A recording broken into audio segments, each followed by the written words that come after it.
Ang gabi po sa inyo. Para ho ito sa mga ICC Justice sa Netherlands. Makikiusap po ako sa inyo na pakinggan nyo ho ang mga kahilingan ng mga Pilipino. Manood po kayo ng video, manood po kayo ng mga YouTube. Halos lahat po ng mga Pilipino nagiiyakan po sa ginawa nyo, sa pagbibigay nyo ng warrant of arrest sa aming mahal na dating Pangulo. Kami hong mga OFW ay dumabas ng Pilipinas para magtrabaho, para mabigyan namin ng magandang future ang aming mga anak. Dahil yung mga dating presidente, dating mga pangulo, mga kurap po sila. Pero si Duterte lang ho ang hindi nagkurap. Tapos yung pahonghuli nyo.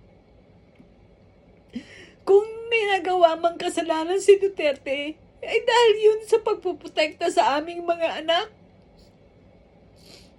Dahil ho, kami hong mga OFW, iniwan ho namin ang aming anak para ho magtrabaho at mabigyan namin ng pera at magandang future ang aming mga anak sa Pilipinas. Kampante ho kami, we're secured because President Duterte is there. Dahil alam namin hindi siya papayag na maging adik ang aming mga anak. Ayaw niya maging adik ang mga Pilipino. Galit siya sa drugs, kaya nga nagkaroon ng war on drugs. Pero hindi niya intention yung pumatay ng tao. Intention lang niya na mahuli yung mga drug addict para maputol na ho yung mga masasamang loob. Kasi ho, yung mga drug addict na yan, kahit ho anong gawin nyo, pag naging drug addict na ho isang tao, i-raping niya ang nanay niya, ang mga kapatid niya, at papatayin niya sa sarili niyang pamilya. Kaya ganun na lang ho ang ginawa niyang palatuntunan sa pamahalaan na tigilan ng drugs, at siya lang ho ang kinakatakutan ng mga tao sa Pilipinas. Kasi dahil sa takot ng mga tao, lahat ho ng mga drug addict nagpakulong by themselves. Hindi na nga ho magkasya sa kulungan. Dahil natatakot sila kay Mr. Rodrigo Duterte. Dahil alam nilang papatayin sila pag pinagpatuloy nila yung kanilang bisyo.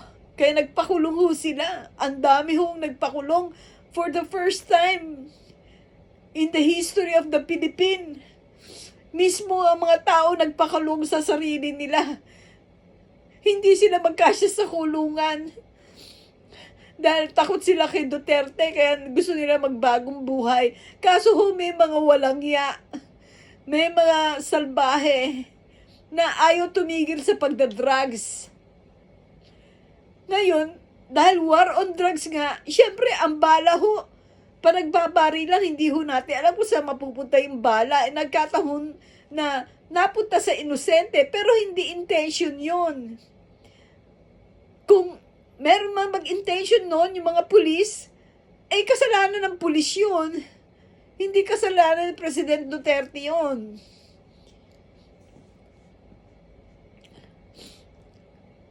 Kaya, nakikiusap kami kung ang gobyerno nagbayad sa inyo ng malaking pera, 100 billion or more, okay lang, kunin niyo yung pera.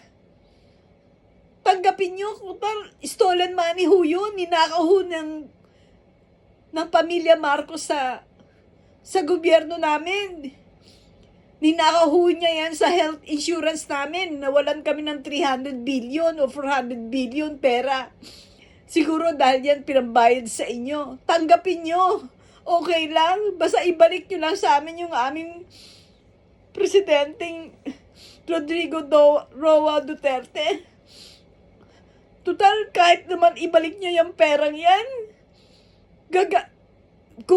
ibubulsan din naman ng mga taong yan, yung Marcos administration. Hindi rin naman mapupunta sa mga Pilipino, kaya tanggapin nyo. Total, may problema din naman kayo, mga ICC, dahil wala rin pera yung ICC niya, dahil di ba yung mga pera nyo, prinis ni President Trump, kaya hindi kayo makagalaw dahil yung mga pera nyo sa bangko sa Amerika, hindi nyo magalaw dahil frinis nga ni President Trump.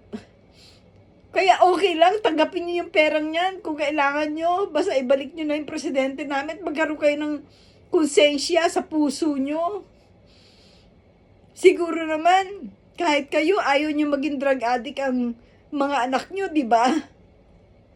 So, ganun din ho ang puso ni Duterte. Ayaw niya maging drug addict yung mga anak namin. Kaya ganun na lang pagpuprotekta niya sa Pilipinas.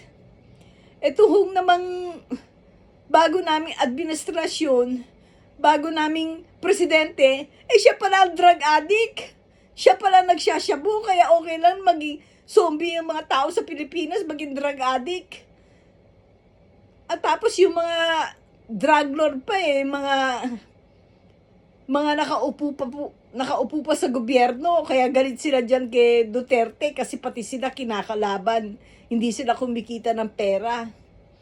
Kaya mag-isip-isip naman kayo. Mga ICC Justice, manood kayo ng video, manood kayo ng YouTube. Tignan nyo ang nangyari. Lahat kami mga Pilipino nag-iiyakan. Dahil sa ginawa nyo, sa paghuli nyo sa aming mahal na presidente. Hindi ho namin mamahalin yan taong yan kung yan ay bad person or criminal. Hindi ho namin mamahalin yan. Kaya ho namin mahal yan taong yan dahil siya ang hero namin sa Pilipinas. Siya ang protection namin sa mga anak namin. Lalo na kaming mga OFW. Please, ibalik nyo po si President Rodrigo Roa Duterte. Please, ibalik nyo kahit